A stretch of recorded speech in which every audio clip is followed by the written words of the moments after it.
Welcome back to Mountain Connections. It's one of our favorite days right here at Park City Television because recruiter guy Bill Humber is with us in studio. Always brings intriguing topics that help us within our career, business, and beyond. Bill, it's great to see you. Christine, it's super to be here again. It's glad to see you in person as always, and looking forward to this topic about the gender wage gap.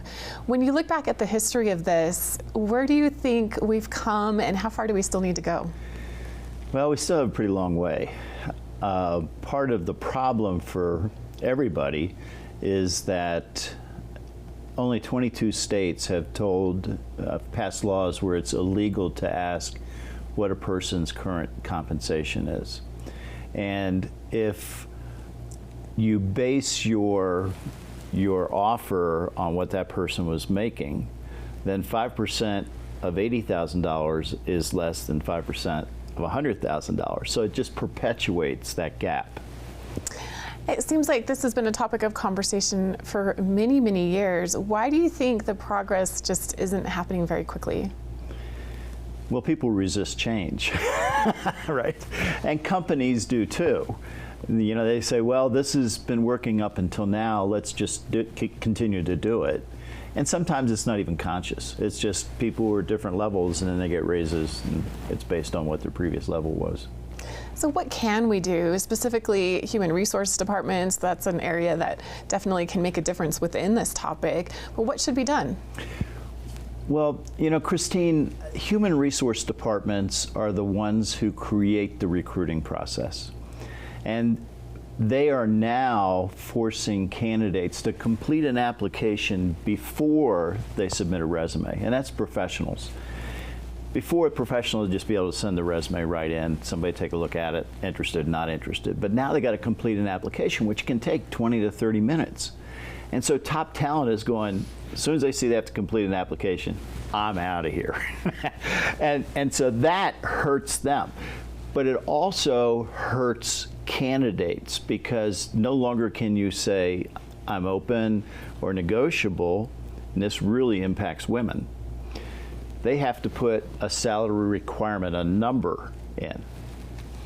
And by putting that number in, now they can submit the resume.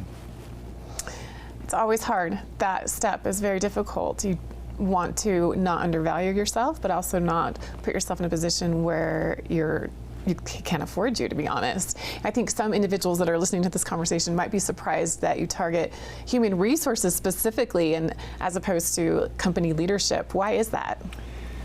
They control the recruiting process. You know, that's the base right there. If they would allow people to say negotiable or open, it's the company's responsibility to set the level of compensation. It's not the candidate's responsibility to do so.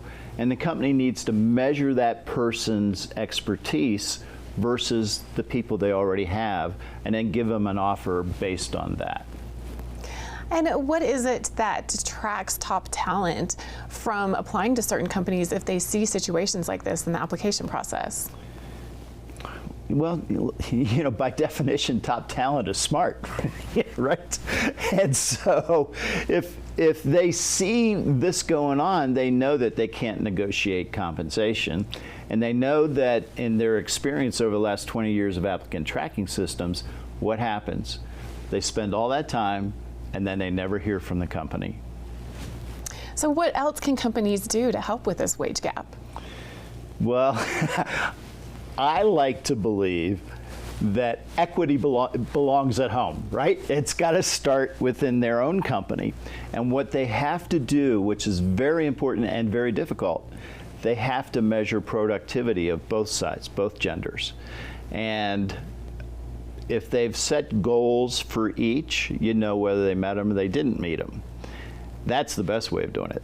Most companies don't like to set goals anymore, you know, and they're even trying to get away from the annual review. And that's crazy because top talent wants to know how they're doing. So what do you advise people that you're helping as a recruiter if they're filling out an application and they come across something like this? What do you tell them to do? So there's two different sides of Humbert. The one side is the recruiter side. The recruiter side, I can't coach them at all. But I'm going to tell the candidate side a secret. Shh. You want to get around it? What you do, and where it says salary requirement, it just requires a number. Really? 1 works. And so you put the number 1 and you hit submit. Phew, there it goes. There goes your resume. There's other problems. You know, you have to have the right word count in their keywords, and there's a lot of other things that really prevent the best candidates from even making it through the applicant tracking system.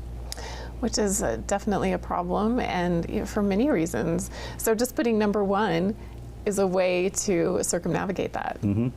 Why is this topic so important to you?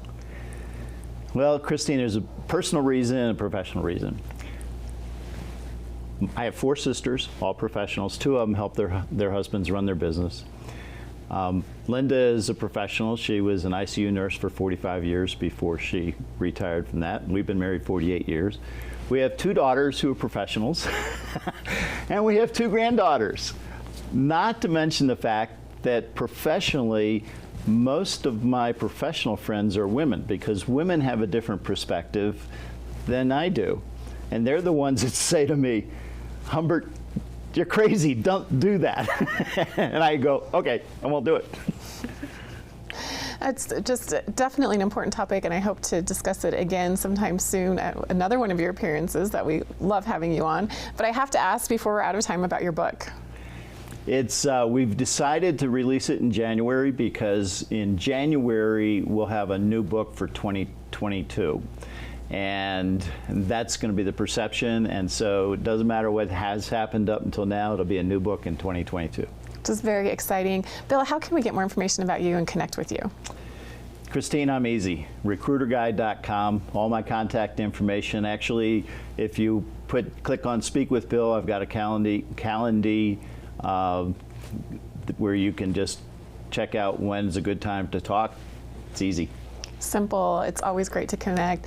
Thank you so much for being here. Always appreciate you spending time with us here on Fox 3 Television. Thank you, Christine. All right, once again, if you want to connect with Bill Humbert, just head to recruiterguide.com, get all the information about how you can meet with him or find his books, all the things. We'll be back with more here on Mountain Connections right after this.